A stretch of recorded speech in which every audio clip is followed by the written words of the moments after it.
Hi, I'm Hannah Durden and you're listening to the Outdoors Group podcast. This podcast is a call to arms to get children and young people outside again. It's your one-stop shop for all things outdoor, child, young person and education related. Thanks for tuning in.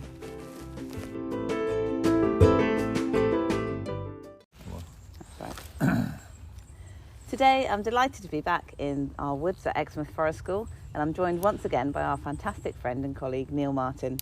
Last time he was here, Neil spoke to me about the art of storytelling, but this time he's putting on another of his many hats and is here in his role as our lead trainer at the Outdoors Group to talk about our Forest School Leader training courses.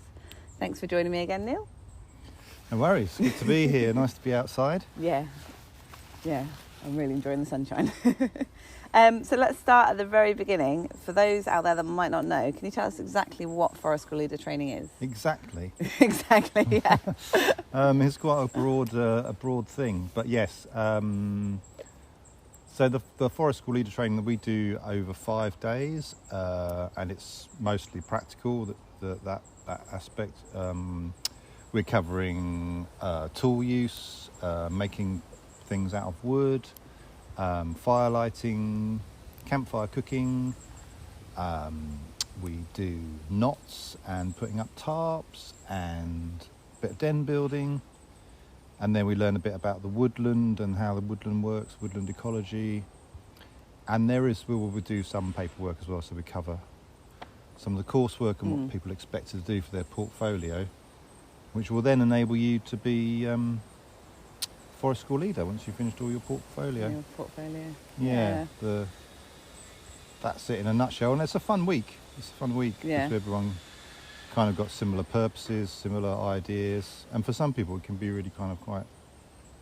That sounds a bit dramatic, but life-changing. I was going to say transformational, and I thought, I don't know if that's too much either, but maybe not. Some people it's quite a career change, or some people it's like already confirms what they know they want to do. Yeah. Galvanises them to go and do it. Yeah.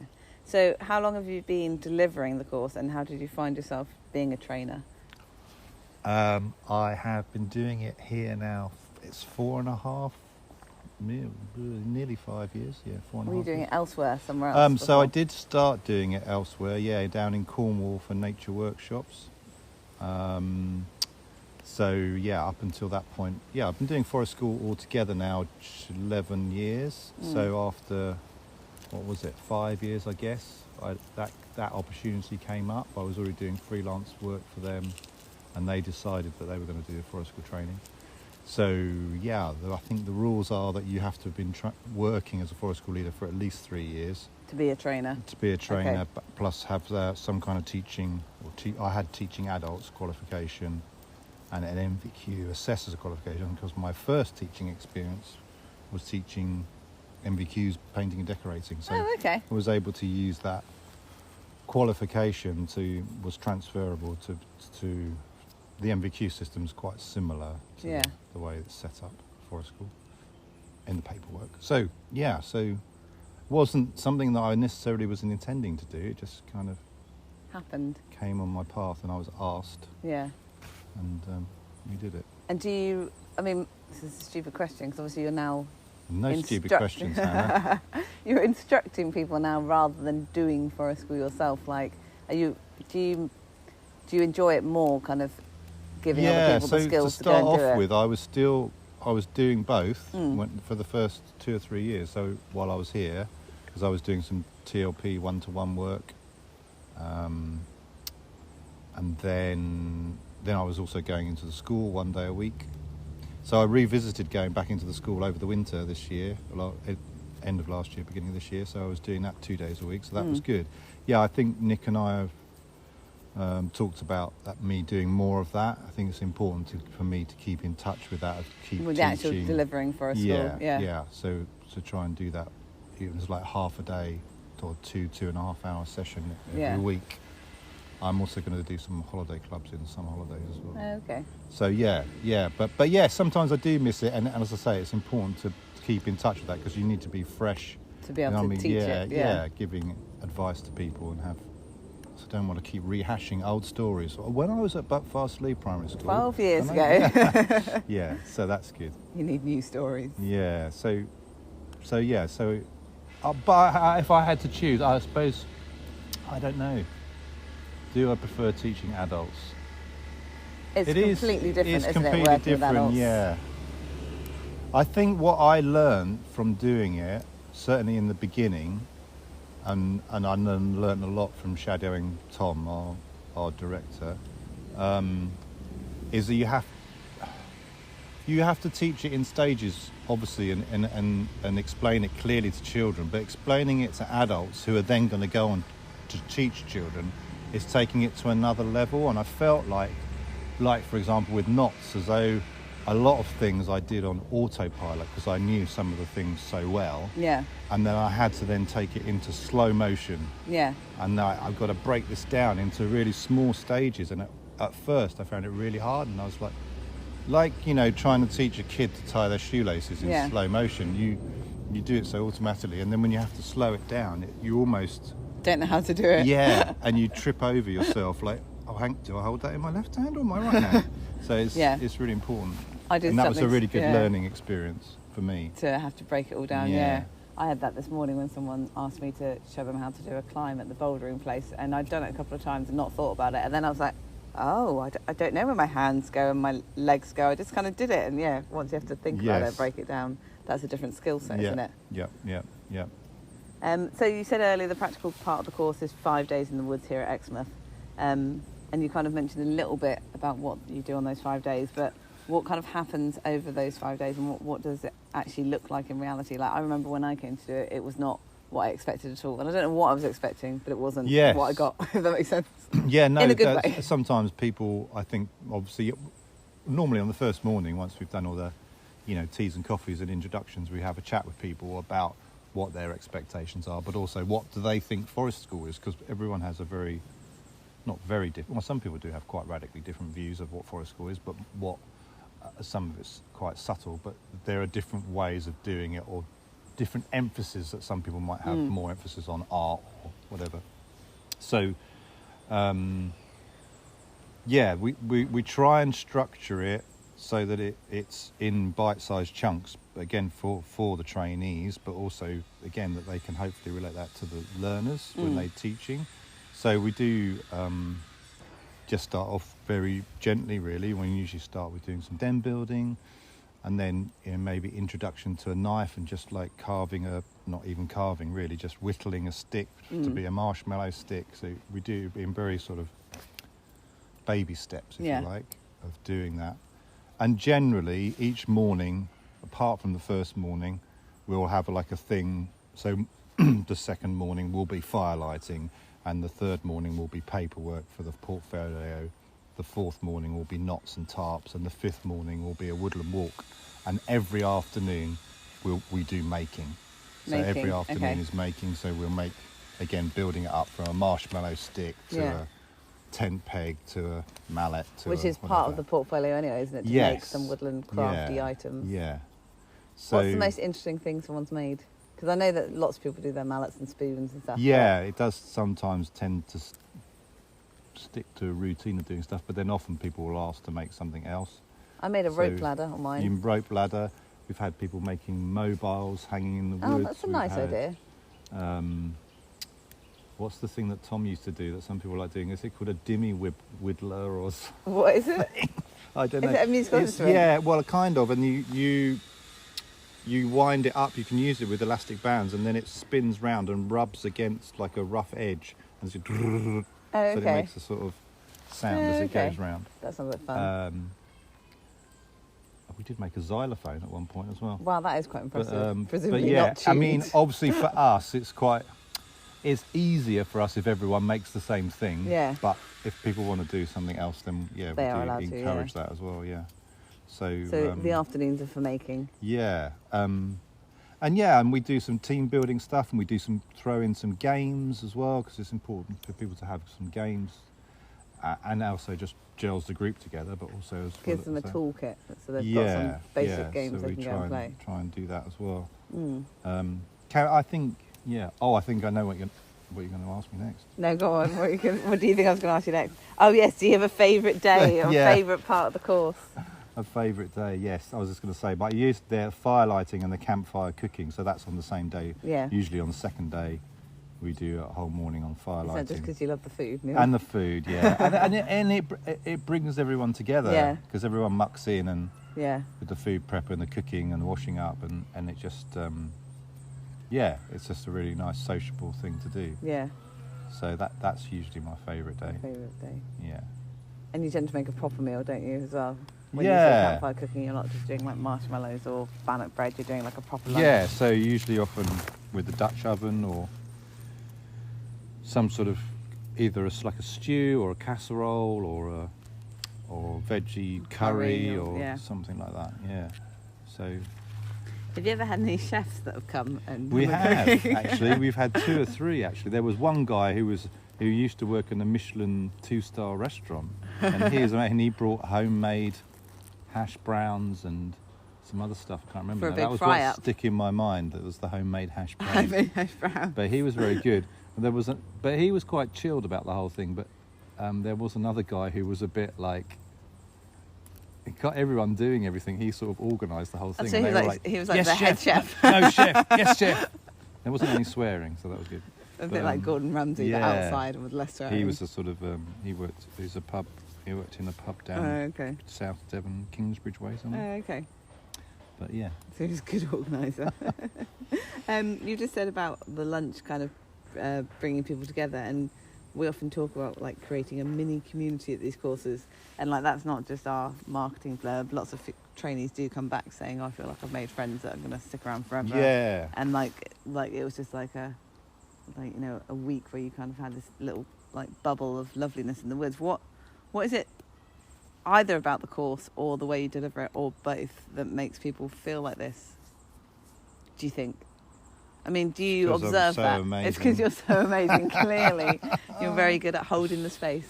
Yeah, there's an interesting one. I remember when I did my forest school training, but then the year after when I did the Call of the Wild course at Schumacher College with Wildwires, and this thing, and I'd kind of heard it banded around, with people saying about holding the space.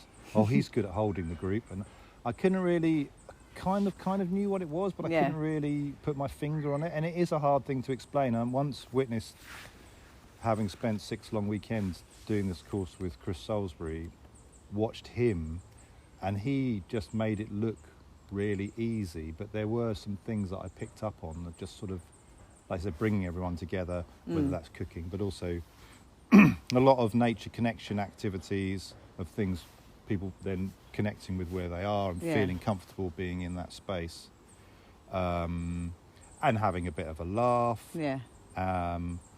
And people there, just say generally, with a common purpose. So Well, people. I was just about to say that. I was like, although it's slightly common purpose, you still get quite a lot of diversity, don't you? Yes. Because you'll get kind of, Yeah. barefoot, live in the woods, absolute people that want to set up their own forest school, but then you might get a TA that's just been sent by the school because Yes, they need or to. someone from a preschool who's.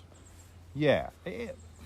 Yes, and that also is quite. The other thing that I was going to go on and say was that, like in tea breaks and lunch breaks, a lot of those conversations, and people might have different ways of doing things or difference of opinion, but lots of people, quite a lot gets thrashed out in the tea breaks and Yeah. the lunch breaks, where people just have informal chats. But Yeah. like, oh, what do you do at your work? What do you, oh, yeah, we don't do it like this. We do it like this. Oh, but that sounds interesting, and so it goes. Or you'll get someone who's really good at something which some other people might find difficult or tedious, like doing risk assessments or doing things like that, and then they'll give tips to other people or Yeah. whatever it is. So that also, I think, helps to bring everyone together. Yeah.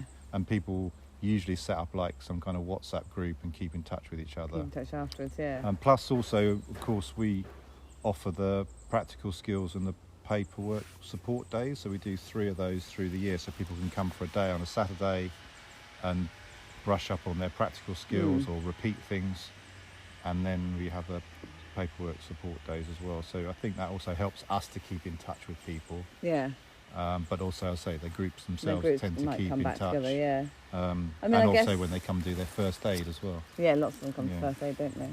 I was going to say, I guess that really like that community thing is probably part of it's just from spending so much time in a short space of time with like 5 Yeah. long days. Like that's a lot of time to Yes. be with people, and outdoors where you're all cold at the same time or hot at the same time, or Yeah, that Yeah. is true. Yeah, and they might be quite different. Although some people might be quite outdoorsy, other people might not be so much, and just that can go one of two ways. I very rarely has sort of backfired, because even when we've had really windy days or really wet days, people just, because everyone's in it together Yeah. and you're outside, there's something magical about being outside, not just being in the woods, but something simple like having the kettles on the fire and having teas and coffees, but also cooking. And sometimes even on the days that we don't do cooking, people often say, oh, can I bring some food with me and warm it up on the fire tomorrow? And I say, yeah, just bring it. And they bring their food and they in tin foil or whatever and cook it up on the fire. So I think there's lots of elements. We try and make it fun. I think the 5 days is quite intense. Yeah. But it does bring everyone together more, I think, than when the one that we do over 5 Mondays. Yeah. It's kind of swings and roundabouts, but it is. Yeah, that's interesting actually. What's the difference between the ones that's once a week for 5 weeks versus 5 days in a row? Like, It's what have exactly you the observed? same course content, Yeah. but I think there's two ways. With the 5 Mondays is quite good in that the positives I think of that is that it gives people time to absorb what they did in that day and maybe reflect on it over the coming week, and maybe if they're really keen they might do some practice, Yeah. and then they can come back with questions or anything that they found over that week. The other thing is that people I've found generally don't get to know each other quite so well. They kind of do, but when it's the 5 days in a row, it's a bit intense, but you're all thrown together and you've got it. It's kind of not quite sink or swim, but it's a bit like It's that. kind of sink or swim. Yeah.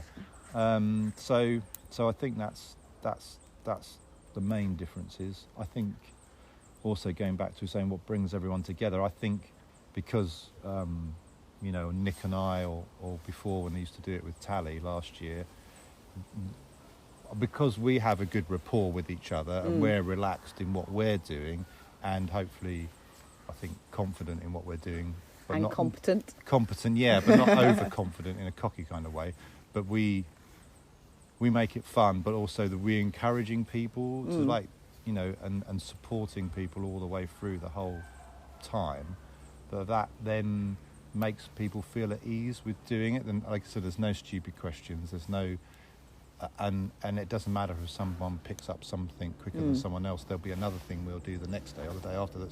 Someone else will be better at knots, and someone else will be better at firelighting. And it's in a supportive and non-competitive environment. Yeah. And I think that Everyone leaves people their then egos at the relaxes. door. Yeah, and I think when people, as you would do to any new thing, when you arrive on the first day, people often may say, "Oh, what's this going to be about?" Yeah. And some people have said, "Oh, I thought we'd do more in the classroom." And you think, "Well, no, we're doing everything outside. Yeah. Even the paperwork we do outside. Yeah. With the dongle and Laptops. yeah, woodland Wi-Fi.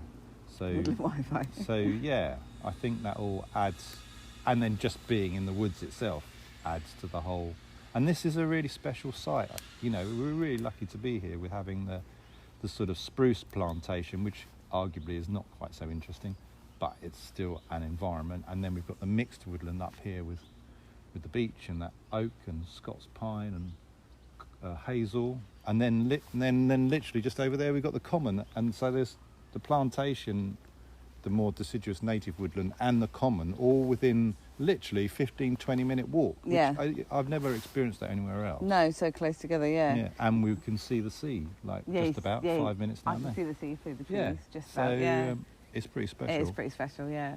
You mentioned the woodland walk. Do you want to explain what that is?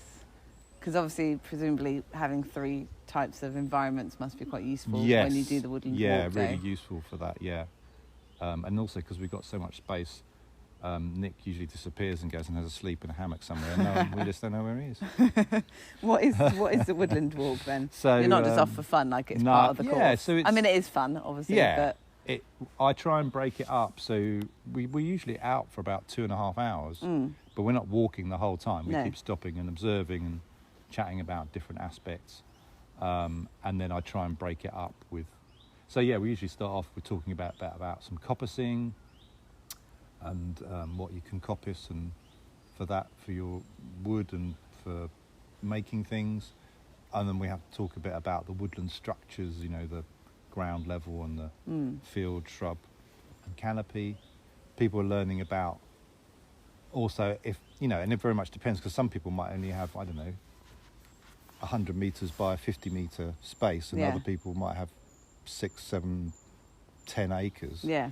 How do you manage that space? How do you use that space? So to start those conversations where Yeah. someone might say, I've got a field with no trees, what do I do there? Type Yes, of thing. yeah, playing field. So yeah, woodland management and working out or knowing how a woodland works in ecological terms. Yeah.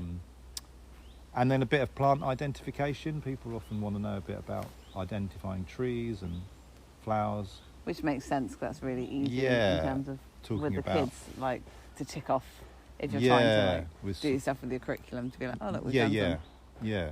basically biology. And then I try and break it up with at least 1 or 2 games or nature connection activities through the walk as well. So Yeah. it's not me talking all the time. No. And also, So it's a pretty active week, really, isn't it? Like, it's not like Yeah. your typical kind of it's a training lot. course. It is a lot.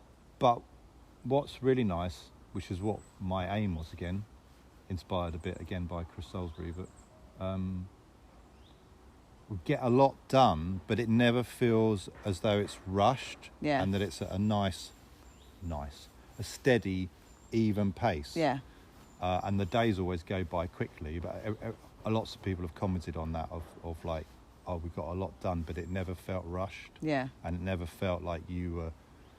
I mean, when I put things up when I use the board, it's difficult. Some people want to know what's happening for the whole 5 days, and some people just want to know what's happening for the day, and some people don't are care. quite happy to go with Yeah. the flow. But I never ever write times on No. the board, never, because things never Doesn't go ever to plan, go and to plan, people yeah. pick things up quicker than others.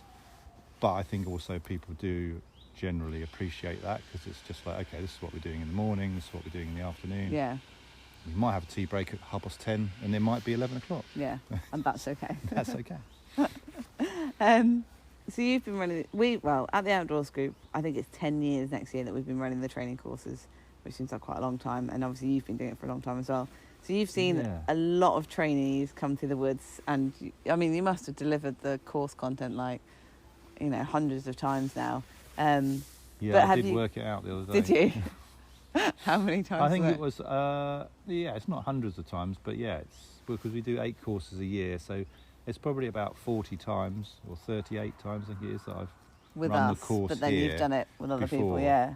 And we've gone from having, like on the Moodle system, there was, I think it was 265 I'm people. going to jump in to say Moodle is when our I coursework started- portal, Yeah. and so 265, Yeah. and now, And now it's like nearly 600 people on Yeah. there. And they're not all active, but no, that's a lot. pretty of much people. everything's doubled in Yeah. terms of the amount of people that have come through, the amount of marking, the amount of everything. So So out of all Yeah. of those people Oh, and no, times, no. have you got any standout memories or kind of highlights?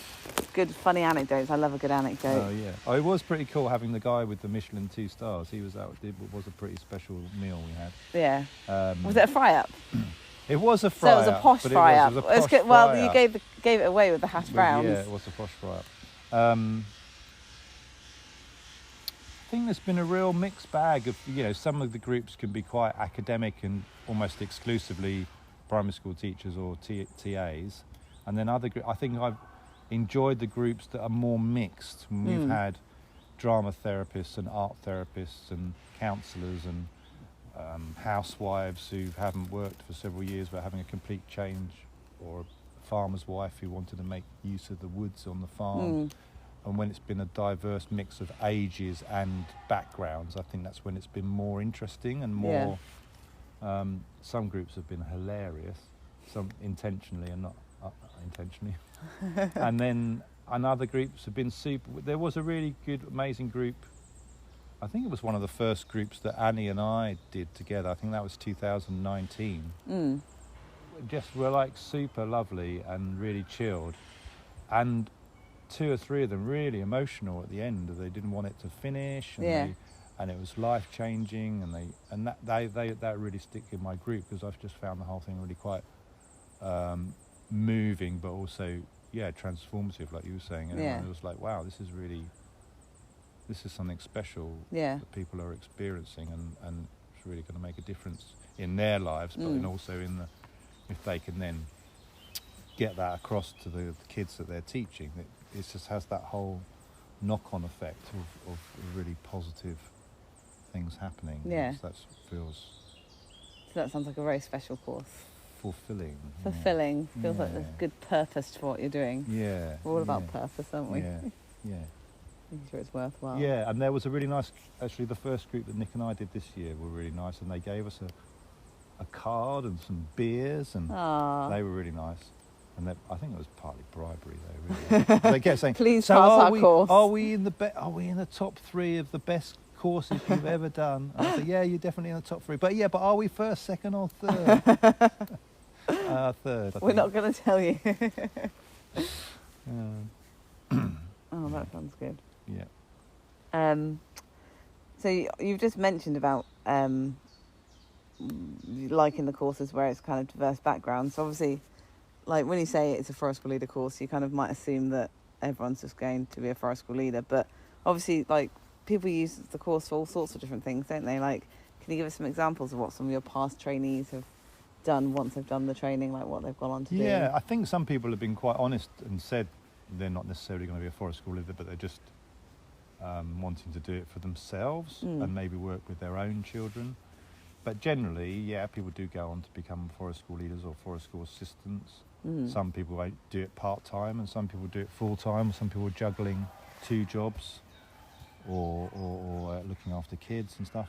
And I think, although I suppose if you were a forest school purist, you'd want people to just be doing forest school. But I think it's quite nice, some of the interesting ones, for me anyway, that are people that are combining forest school with something else, and it more often than not in the same job. Yeah. So they might be working with horses, or they've got like a small holding and they've got chickens and sheep and things, or they're combined. So kids get to be outside, they get the forest school stuff, but then they go and feed the animals, or they go and muck the animals out, or as seems to have become more popular, doing like the equine therapy, with the horses. And we've had people from like the Eden Project and like Devon Wildlife Trust and stuff as well. So. Yep. Devon Wildlife Trust, Eden Project. Few different charities like this Conquest Centre that came the other day, that they were mostly working with horses, but they're introducing forest school. And like I said, the drama therapists and the art therapists, play therapists, wanting to do that outside and combining that with their forest school. Yoga as well, or mindfulness kind of stuff outside.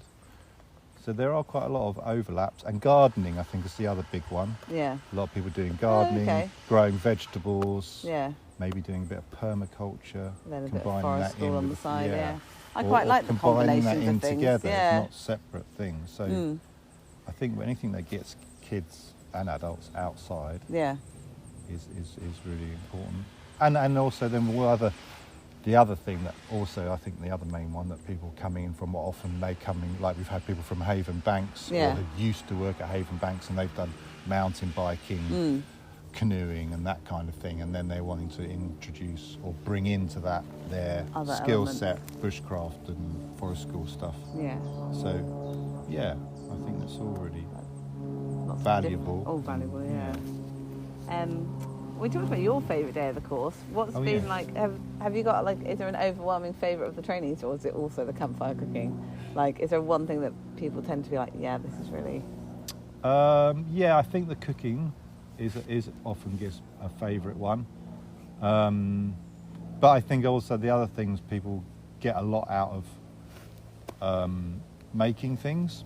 So, and a lot of people often come with minimal experience of using tools, and I think they often surprise themselves of like, I didn't think I'd be able to make that, or I didn't think I'd be able to pick it up that quickly. And I think particularly with the axe, with surprise people, like such as, an axe is just for splitting wood for the fire, but how much you can do with an axe in terms of carving and making things, and obviously naturally people would tend to be a bit cautious of using an axe or a knife, but actually you get a lot done. So I think the making side of it is the other bit that people really enjoy, and I guess they're physically taking something away with them that they've made, but also you start off with a chunk of wood and it's really hard to, well, how's that going to become a spatula? Yeah. That's not possible. I can't even get my head around that. And then, oh, I've made a spatula. I made a spatula, yeah. Yeah, so, yeah, I think those 2 days Like are probably crafting, the favourite. yeah. Those 2 aspects, probably. But also other things, which I've always been a little bit, particularly with kids, but even adults, teaching knots. And you think, oh, teaching knots, that's going to be a bit boring and a bit dry. And loads of people, I think that's often the one that surprises them the most. That they like, yeah. They were like, oh, I didn't think I was going to enjoy that, but that was really enjoyable. Yeah. So that's good. I really enjoyed the knots day, but then when I tried to put up a tarp last year by myself, I couldn't remember any of them. So obviously you need to practice them to keep them in your mind. Keep them in your brain, yeah, definitely. Luckily, for anyone listening, we've got a bank of videos on YouTube where Neil demonstrates lots of knots. So I can watch those to remind myself. Yes, that has been, I think, a useful thing for people to refer back to. I was thinking about playfulness as well, because you're talking about doing some of the games with the kids. Do you think it's important for people to remember how to be playful on the course? Absolutely, yeah, whether it's just having a joke, but also, like I said, doing the games. I think, again, it's very rare for people not to sort of get into it, but we have had 1 or 2 occasions where people say, oh, I don't understand why we're doing this, but we're going to learn a game. There's no point in me just giving you a piece of paper with some instructions saying on. This is how you play it. We're actually going to play the game. Yeah. And most people will really get into it, and again, sometimes people surprise themselves. But yeah, I think that's really important for any age. It's really important for us to keep that playfulness. It's good. There's loads of neuroscience and research on how good it is for your brain, but also just having fun, isn't it? Yeah. And if you're going to be the forest school leader or facilitator or whatever you want to call it, you've got to kind of lead by example. Yeah. You've got to join in and have fun with the kids as well. You can't be sort of and just be stood at the fire watching them play. Hovering on the side. Yeah. So it opens up your physically good for you. It opens up your brain, your imagination. There's so many aspects to it. So yeah, I think it's really important that. And I'm surprised they don't talk about it more in the paperwork, although they do with the learning theory and learning about play. But you need to actually do that. And I think that's always been an issue, not necessarily with forest school, but with schools. And we talk about that a lot. It often comes up, particularly with testing and statistics and Ofsted and paperwork, that it's not difficult, but it's not just a boxing. Oh, why can't we say that? Box ticking. A box ticking exercise. That's the way around. That people find it difficult, or authorities or whatever. How are we going to measure this play, and what are they getting from play? And there's loads of proof out there, but also it's just having fun. But it's you can learn so much through play, and kids will often pick up stuff from learning through play. Yeah. Or they'll learn things, or go in better, but also they're almost doing it without realising they're doing it. Yeah. Whereas if they're sitting down formally at a desk with a piece of paper and a pen, and you've got to do this, and this. Yeah. So yeah, I think it's really play is crucial. I think it's one of the most crucial things within learning through play. Yeah. It's so important. You mentioned the learning development, so that's part of the coursework. Talking about so you don't cover that much on the course, do you? Looking at the theories of we do a bit. I think on the first morning when we talk about what is forest school, we cover quite a bit of that. Yeah. And then when we do the paperwork morning, we go through all the paperwork. A bit more. But I kind of also, because you have such a mixed ability of people, some people know these things already. Yeah. But that also kind of part of it, of doing some research and reading about, whatever it might be, whether it's learning from Montessori or Steiner or other people, or whether it's relating your own experience of play and what's involved with that, or how kids learn. And I think that's the beauty, isn't it, of either in an ideal world having small class sizes or having small groups in the outdoors. You can tailor what you're doing Yeah. to how the kids learn or their abilities Yeah. or what their interests are. Whereas if you've got a class of 36 kids, it's very hard Much harder, yeah. to do that. Yeah. Before we wrap up, should we mention the coursework? So five days in the woods, but then a year to complete the coursework. Any top tips for anyone or advice for someone that's thinking, oh, I want to do it, but I'm not sure I've got time or capabilities to do the coursework? Yeah, I mean, everyone's different, isn't it? I always say to people, you just got to do what works for you. And in an ideal world, if you could do like 3 hours, 2 or 3 hours a week, one evening a week, and just keep on top of it and get it done while it's fresh in your mind.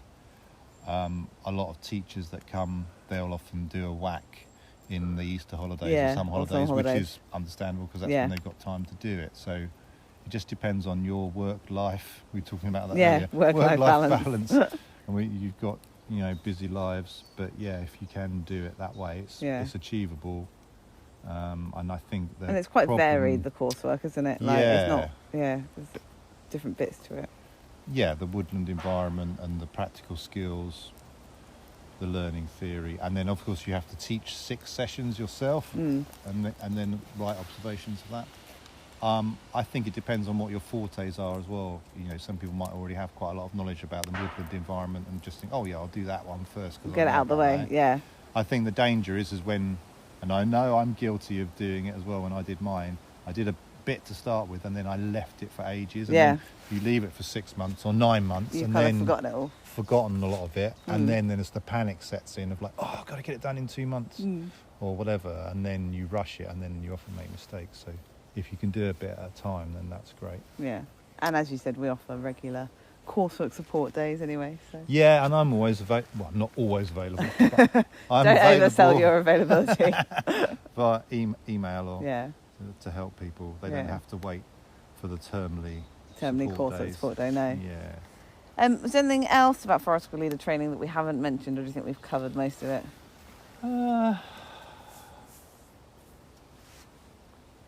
Yeah, I think we've covered most of it. I think it's a great thing to do, and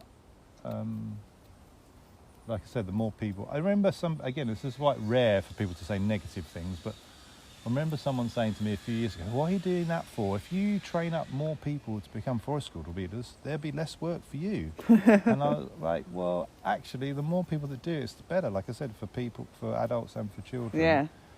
And we're finding we're getting more and more people coming from further distance as well. So I know I said to someone the other day, at some point, like everyone who wants to be a forest school leader in Devon will have trained, and then there won't be anyone else left to train. But then I remember you saying people are coming from all over the country. Cornwall, Somerset, had quite a few London Hampshire, people. London, Wales. We had a guy who came from Holland. Last year. That's impressive. A woman came down from the Lake District, but her parents live in Devon. So it kind of made sense. Her parents looked after her daughter, and she came. But it's amazing. It's how far people do come, and it's like the more, as far as I'm concerned, the more people that are doing it, the better. The better really. For all the kids out there. Yeah. And I know you've probably had this experience with the forest school. The forest school community generally is not a particularly competitive. No. Everyone supports each other. Yeah. People are happy to share ideas. It's not protective or it's not a clique. Yeah, or insular. Yeah. Yeah, it's great. Yeah, it's good world to be part of. Definitely. Thanks for your time today, Neil. And you're going to ask me what book I'm reading? I'm about to. I was thanking you first. So yes, obviously I've already asked you our 3 questions, so you can have 2 different questions today. Okay. So what are you reading or listening to right now? What are the regular normal 3 questions? Oh, well, the first one is how do you relax? But I assume your answer's the same as it was last year. Yeah. Okay. Although I can't remember what you said. Just refreshing my memory. Just refreshing my memory. I'm rereading. I'm reading Ray Mears' book. I think that was the most recent one he did last year. We Are Nature. Okay. And I think it's We Are Nature, and then in brackets something like Connecting with the Wild or something. Okay. So I've read it once, and I'm just going back through it now and just picking out some bits that I relate to. And I think I was talking with Nick about this the other day, and with the team building thing on Saturday. it is. We are really lucky in the job that we do, but they used to, even with us who you'd think would be totally aware of it, you can still get wrapped up in your life and think, I haven't been for a walk for a while on my own, or haven't sat in the woods for it. So I think I quite like reading what he has to say, but it also helps refresh my memories. Like, I haven't tried that. Actually, maybe it's something I haven't done before, or I haven't done for a long time. Yeah. I need to do that. Yeah. So he relays various different experiences that he's had, but also, well, you could try this barefoot exercise, or you could try this tracking exercise, or firelighting exercise, or whatever it might be. Okay. That sounds good. So yeah, rereading bits of that and making little notes. So that's quite Bit of CPD there. Yes. Always working. Yeah. See, and the last question usually was, why is being outdoors important to you? But again, I'm assuming your answer doesn't change, so I've made up a new one for you, which is, what is something that you're looking forward to doing outdoors over the next few months? Any exciting adventures? And a dog's just come to interrupt us. Well, I did think about, we did this team building on Saturday, and we haven't done any team building for a while. I think we did quite a lot pre-COVID, and I think we haven't done much recently anyway, so it was quite nice to do that again. Yeah. It's also been nice working with Nick, who I keep mentioning. Nick's our forest school manager. And it's just been nice, I think, for him to come out from behind the desk and reconnect with that. But it's been just nice, good fun working with him as well. Yeah. I think, what else have we got coming up? More forest school leader training. No, anything personal? You're off on any fun outdoor adventures? Yes. I'm hoping, I'm going to having a couple of weeks off in summer holidays. I'll have 1 week with my son, which I think we're going to do some camping. Oh, nice. But I'm being a bit spontaneous about that. We haven't booked anything. And Best I way to be. should book something. Some friends of mine are coming down I haven't seen for ages. As I often keep saying, dreaded old COVID. I haven't seen them for 4 years. I haven't seen them for 5. I've seen them before COVID. So they're coming down to staying somewhere near Wellington. So we're looking forward to meeting up with them. Oh, nice. I'm still on my hunt to see my first beaver. I've down by the River Otter. At different times, I need to go out at dusk or dawn to try and spot them. That's one of my plans missions for the summer. Nice. Oh well, the next time I talk to you, you have to tell me whether you've found a beaver. Yeah. Brilliant. Ali got a really good picture of a beaver. It just in one of the main spots where I normally go. Oh really? So okay. yeah, I think he was there pretty early in the morning. Okay, so you need an early start. Yeah.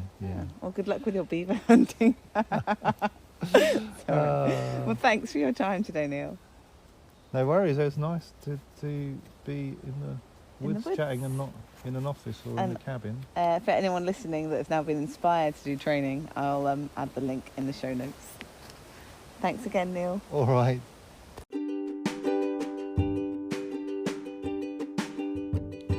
A big thank you again to Neil for joining us on the podcast for the second time to talk about forest school leader training.